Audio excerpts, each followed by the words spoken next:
It is January 2026. U.S. federal interest payments have crossed $1.3 trillion annually, a number larger than defense growth and social spending combined. Treasury auctions still clear, but only after emergency facilities absorb what private buyers refuse. Central banks are not issuing warnings. They are exchanging paper for metal quietly. The 50-year experiment has ended, and you are the collateral.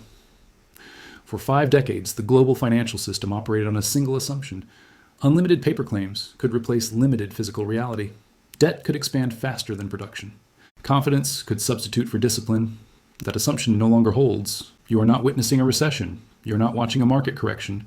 You're inside a machine that has reached its terminal phase. The most dangerous moment in any financial system is not panic. It is continuity after belief has failed. Salaries are still clear. Markets still open. Prices are still quoted. Normality persists while the foundation erodes. This is how systemic endings begin.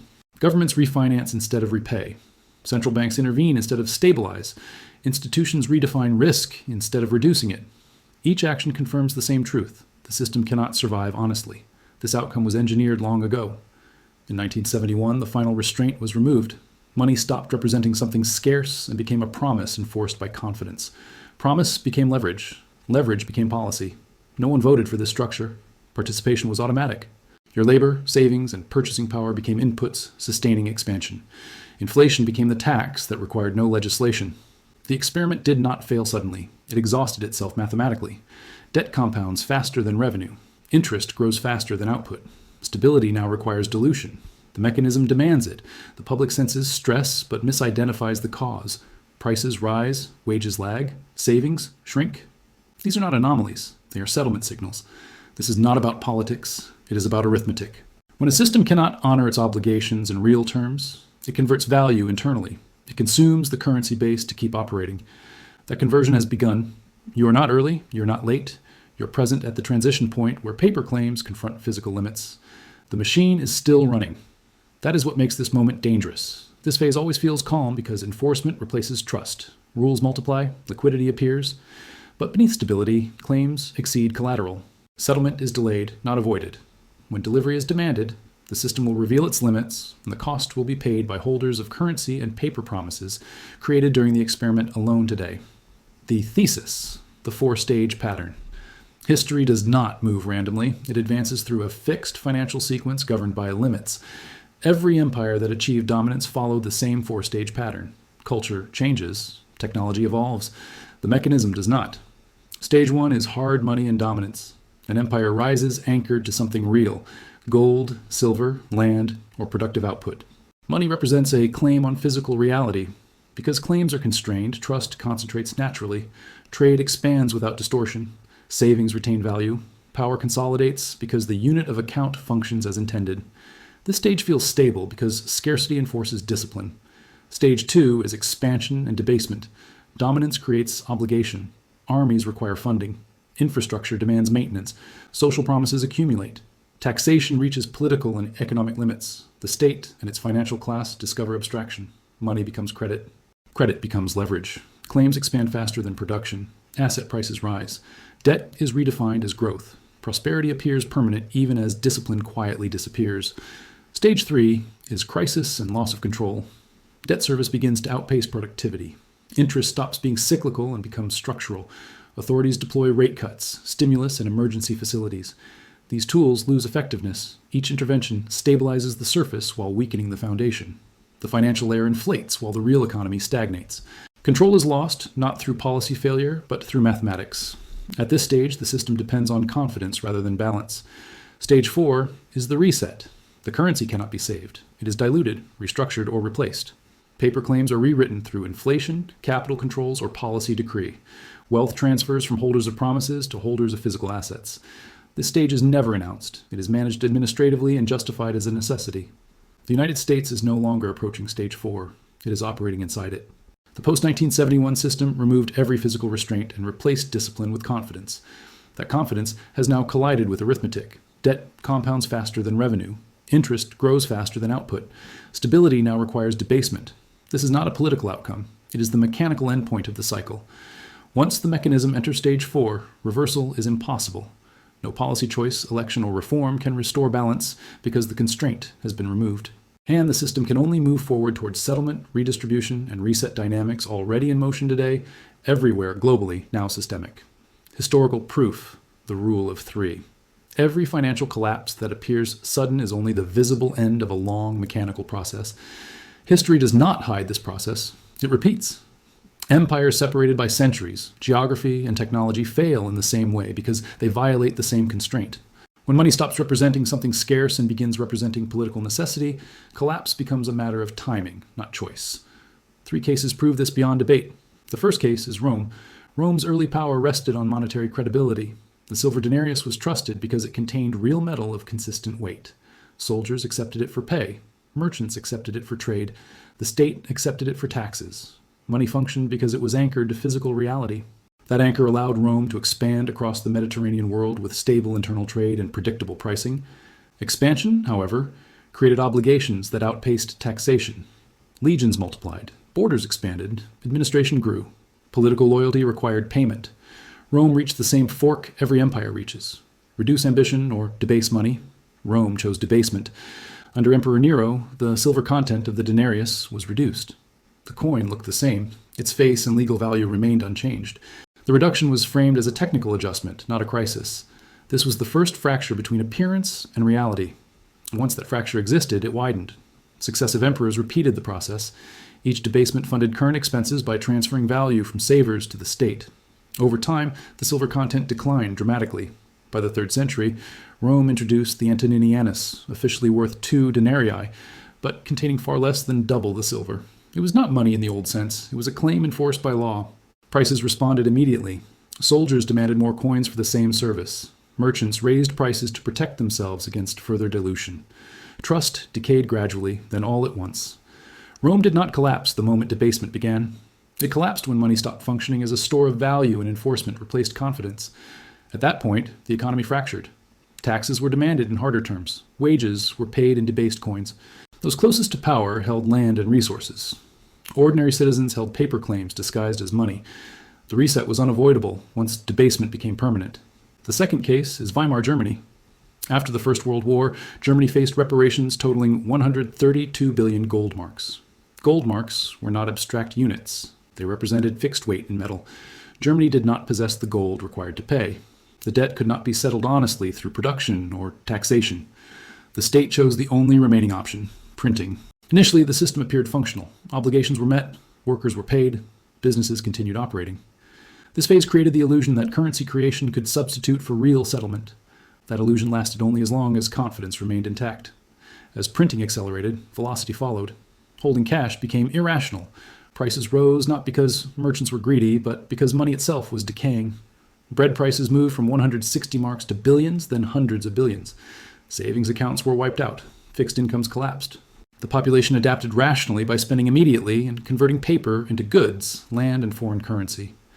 Hyperinflation was not chaos. It was arithmetic enforcing reality. A currency that can be created without limit cannot function as a store of value once trust breaks. Weimar did not fail because people panicked. It failed because paper claims overwhelmed physical capacity. Those who understood the mechanism early survived. Insiders converted marks into factories and farmland. Exporters held foreign currency. Those who trusted savings accounts and fixed wages were erased. The transfer was not moral, it was mechanical. After the Second World War, the Bretton Woods framework anchored global currencies to the United States dollar and the dollar to gold.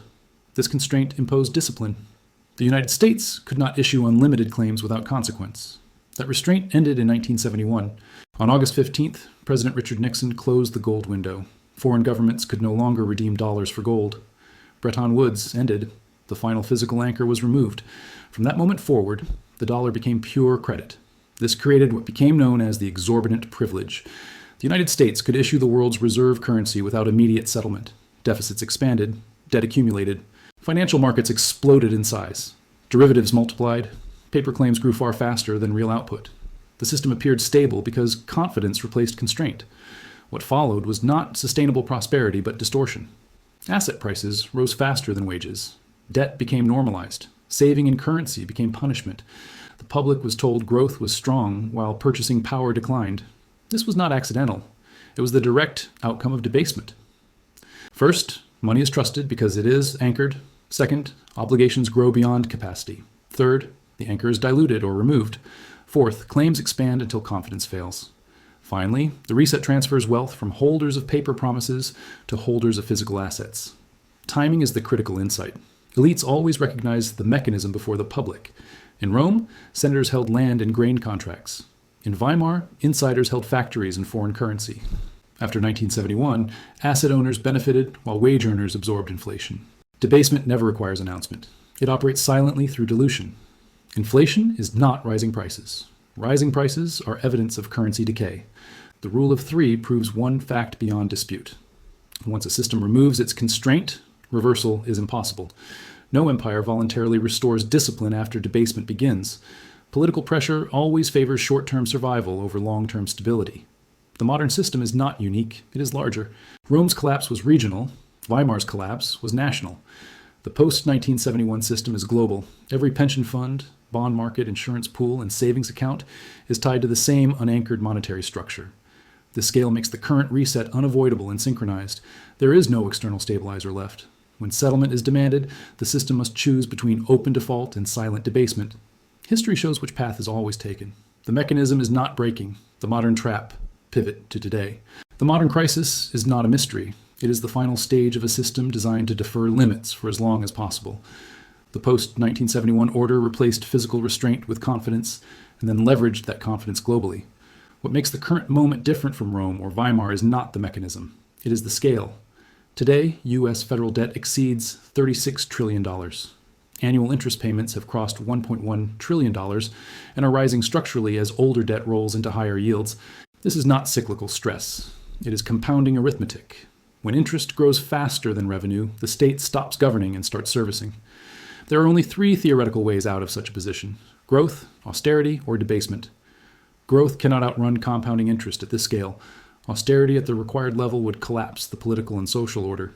That leaves debasement as the only viable path, not as a choice, but as a necessity. Modern debasement does not look like a lighter coin. It looks like policy language. Emergency lending facilities, quiet yield suppression, regulatory changes that redefine risk rather than reduce it, inflation reframed as stability. Each tool delays recognition while accelerating dilution. This is where the public becomes collateral. Savings lose purchasing power without being confiscated. Wages lag prices without formal cuts. Pensions depend on returns that require perpetual asset inflation. The system does not need to seize wealth directly. It erodes it continuously. While the public is told inflation is temporary, central banks act differently. Gold accumulation accelerates. Duration shortens. Exposure to long-term sovereign debt is reduced. These are not symbolic moves. They are defensive. Institutions that understand settlement risk position for physical reality, not paper assurances. At the geopolitical level, the same logic applies. The adversary does not need to defeat the system militarily. It only needs to stop supporting it financially. When marginal buyers of sovereign debt step back, yields rise. When yields rise, debt service explodes. When debt service explodes, monetization accelerates. This feedback loop is the modern trap. China. Reducing treasury exposure is not political theater. It is arithmetic positioning. Trade agreements denominated outside the dollar are not ideological statements. They are settlement diversification. Gold accumulation is not nostalgia. It is exit planning. Each action reduces reliance on a system whose stability depends on confidence alone. The key vulnerability is settlement. For decades, paper claims have been treated as equivalent to physical value. Bonds, cash equivalents, derivatives, and collateral chains all assume continuous rollover at stable rates. That assumption fails under stress. When counterparties question delivery, they demand collateral. When collateral is duplicated through rehypothecation, only the first claimant is paid in full. Everyone else receives a promise. This is why stress never announces itself honestly. Authorities respond by creating new facilities to transform weak collateral into acceptable collateral. They change definitions. They extend maturities. They call it stabilization. The population experiences this as confusion. Prices rise unevenly. Asset markets disconnect from daily life. Official statistics lag lived reality. Trust erodes quietly. People sense that effort no longer translates into security. That sense is accurate. Every dollar held as cash, every bond held for safety, every retirement account dependent on fixed payouts represents a claim on a system that must dilute to survive. The middle class holds the largest concentration of these claims. That is why every reset targets the middle first. The wealthy already exited into assets. The poor have little to extract. The middle holds paper. The 50-year experiment required perpetual confidence in paper settlement. That confidence is now failing. Once the world prefers physical settlement over promises, the system turns inward and consumes its own base. The reset does not arrive as an event. It unfolds as policy. The conclusion, the wealth transfer. Every financial reset is described to the public as destruction. That framing is inaccurate. Nothing disappears. This is a wealth transfer, not a collapse. Paper claims do not vanish. They are repriced. Currency units, bonds, and digital balances lose purchasing power while real assets reassert their role. Value migrates away from what can be created infinitely and toward what cannot be fabricated at will. This pattern is consistent across history. In Rome, landowners and grain holders survived while wage earners and savers were erased. In Weimar, factories and farmland retained value while bank accounts became meaningless. After 1971, asset owners benefited from inflation while labor absorbed the cost. The same logic governs the present reset. Paper assets depend on someone else's ability to pay. Physical assets depend only on existence. When confidence fails, dependency becomes vulnerability. That is why the mechanism always resolves the same way. The reset does not arrive with sirens. It arrives through policy, normalization, and adjustment. Inflation replaces default, rule changes replace honesty. The system survives by transferring value internally. The 50-year experiment is over. The mechanism has reached its final stage. The outcome is not uncertain. It is mathematically inevitable. Subscribe to Epoch Atlas to understand how the machine was built, how debasement operates, and how history always resolves when paper collides with physical reality. This is not fear. This is structure.